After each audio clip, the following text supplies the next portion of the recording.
Hello, friends and fellow members of the bipolar community. Welcome to my YouTube channel. For those of you who do not know me, my name is Jenell, and we are on day 6 of a little experiment I am running where I am going to try to post 100 videos consecutively in 100 days, specifically geared towards serving the bipolar community.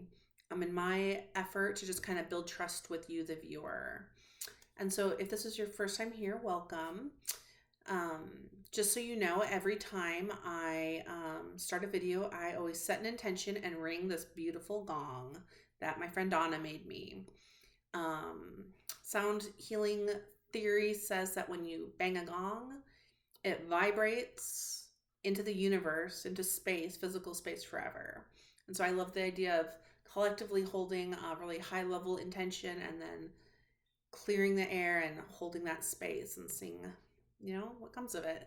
And so this is going to be a really short and sweet kind of video. I'm going to share a little bit about my day and maybe a really practical tip to give you. And so the intention I'm going to hold is that if you stumbled across my channel or wherever this video finds you right now, it practically supports your needs and wherever you are in your personal journey with bipolar disorder. All right, let's ring the gong.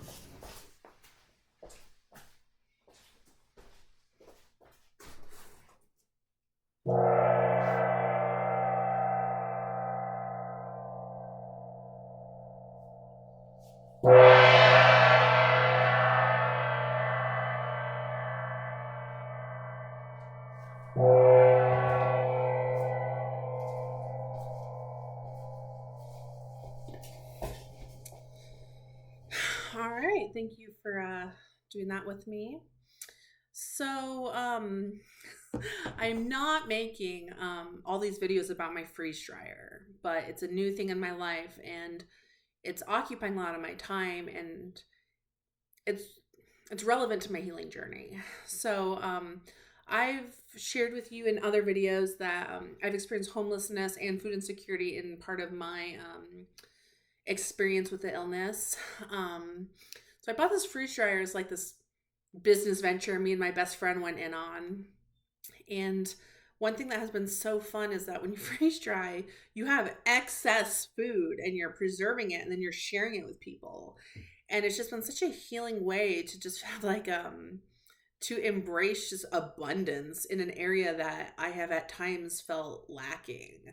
And it's just been so fun. Like today I got a bunch of groceries and I was chopping and prepping food and it was just very healing. And then I had a friend come over and I rehydrated some freeze-dried chicken and he really liked it. And so it's just been a fun hobby. And that's kind of what my encouragement is to you. If you're in a depression, maybe it's hard to find the motivation to do this, but if you can find anything that brings you any joy that's in alignment with your values, I really want to encourage you to just take the plunge and take a risk and try something. It could really add some depth to your human experience right now. Second of all, I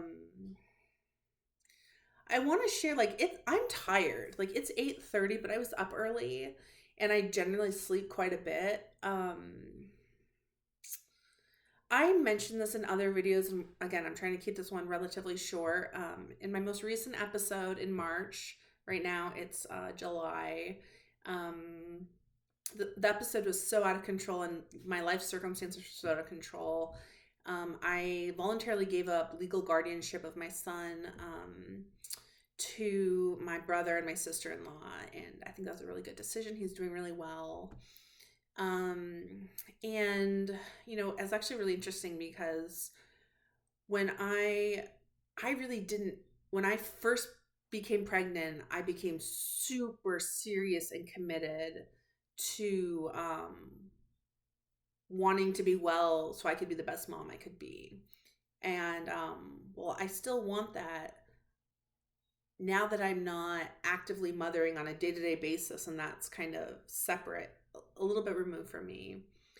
I'm realizing I need to show up also just for myself. That that excuse wasn't that I'm moving to another level of my motivation for wellness. And in the tiniest way, I've learned you have to build integrity with yourself. Like when you say you're going to do something, you need to do it. And I didn't feel like making a video today. I'm tired.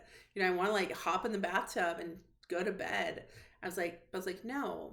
I made a decision that I was going to show up to try to build this community for 100 days consecutively. I'm like, so I'm going to make the video. And so I want to encourage you to show up for yourself. Um, if you can bring yourself to that point.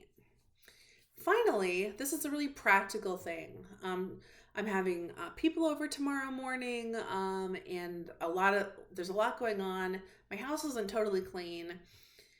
My Aunt Amy taught me this trick where if you're cleaning and you're overwhelmed, don't sit down and make a to-do list of everything you have to do. Just do the next thing. And you're walking by, grab a bottle of ketchup, you put it in the fridge. Then you notice in the fridge, the milk is expired, take it out, dump it. Then you notice the trash is full, take the trash out. Like, don't overthink the things you have to do. And if you can't do anything, just look around and say, what is the next thing? That way you don't develop decision fatigue before you've actually done anything. Yeah.